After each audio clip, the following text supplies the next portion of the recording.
The word ecocide has been around since the 1970s. All I've done is given it legal definition. So I've defined ecocide as a crime. And this is when we have extensive damage, destruction to a loss of ecosystems. Now, there's a size, duration or impact test that we can use here. If it's over 200 kilometres or more, if it has adverse impact on a season or more, because usually when we lose an ecosystem for more than a season, we lose it for decades. So if you look at the raising of the Amazon or the Athabasca tar sands, and impact is looking at severity, and that's severity to humanity, but also to non-human beings. So this is also the severity of impact to the soils, the seas, the trees, even the honeybees. After all, what we're looking at the moment is colony collapse disorder. Through the use of chemicals and pesticides and so on and so forth.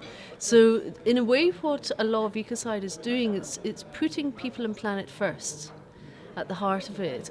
And that's creating a new standard, a new international legal duty of care. That's a legal term, duty of care. And the question then is asked from the very outset, is this going to cause significant harm? And if so, then we can't go there.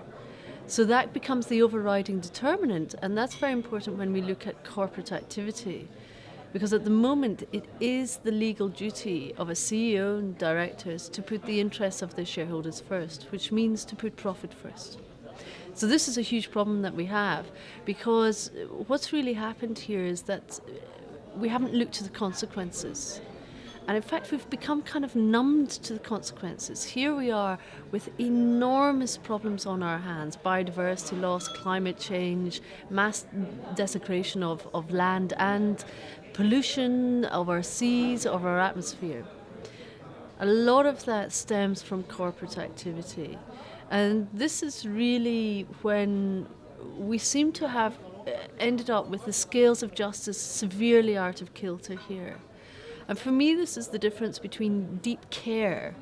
We're talking about legal duty of care here. Deep care for the earth. And when I say the earth, I'm thinking about the earth community, that's people and planet. And the deep disconnect. When we become disconnected, we've forgotten that it's interdependent. We are interdependent, interconnected to all of life itself. So this is a relational context we have. View the earth as a living being, and what we do is we take responsibility. But view the earth as a thing, and what do? Well, we put a price tag on it and we commoditize it. So this is really a lot of the problem I'm seeing here, is that law has created a lot of the problems. It's created the disconnect, and when we have disconnect, then we have bigger problems arising. This is when corruption kicks in, and we see that when we have governments turning a blind eye, and in particular when we're looking at the human right to life and the consequences of corporate ecocide, turning a blind eye here to the direct and indirect consequences. You could say climate change is an indirect consequence of ecocide. That this disconnect, this is leading to a corruption, and I mean that in the fullest sense of the word. Corruption comes from kur, the heart. Rupture, so it's the breaking of the heart connection. And of course, when we're talking about a legal duty of care, that deep care, then that comes from the heart. It doesn't come from the head, it comes from here. It's something that is a heartfelt resonance, an understanding the intrinsic value of life itself, this very sacredness of life itself. So at the heart of this, it's not just about the human right to life, but it's the right to life for all life, and the right to life for future generations as well. This is really about expanding our cycle of concern, not just to the here and now and what's in it for me, and not just about the bottom line, but it's about future generations. It's looking 7 generations hence. What do I do here and now? What is it? What is my legacy?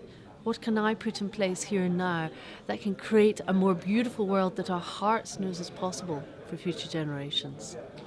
Well, this is something that's actually very well understood by, for instance, Buddhists. Buddhists really understand the interconnectedness of life. This is for them a way of life, to understand our interconnectedness, our interdependency with life. That is an inherent understanding. So we're talking about a higher wisdom here. This is something also many indigenous communities throughout the world really understand. And when I first started looking at this 7-8 years ago, I my lawyer friends were saying, "Polly, you're mad to say that the earth has the right to life." And I thought, this is the thing, just because it's not written in law doesn't mean that it doesn't exist. Surely there must be other people that think like me.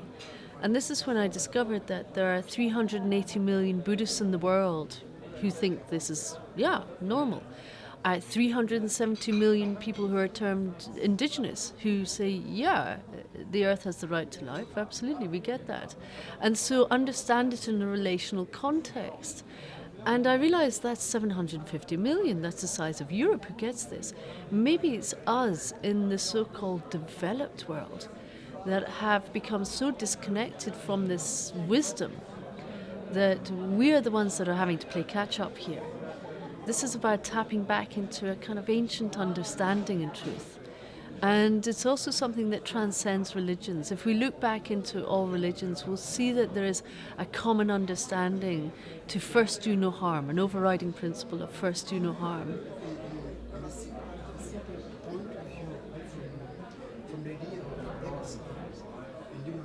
Yeah. Well, as we heard earlier today here, a wonderful dialogue about how everything arises out of our human right to life. Actually, if we put back into the land itself, then it nourishes us. This is about our right to water, our right to not live in poverty. So this is really about how there is a direct correlation as to how we treat our earth, how we are able to live. It's about our health and well-being, but it's about the earth's health and well-being. So when we destroy the earth, we destroy our ability to live in peaceful enjoyment. Ultimately, for me, this is about the universal right to peace, or the freedom of living in peaceful enjoyment. And that can only come when we stop destroying our earth. So poverty issues, whether or not we're talking water poverty, human poverty, economic poverty, in fact, all comes down to our interconnectedness with the earth itself. And it may seem rather disconnected from human rights, but in truth, it is all about human rights and earth rights, and also our responsibilities. And that's what's so key here. When we start to understand that it's not just about rights, but it's about the other side of the coin. What is it that we need to be responsible for?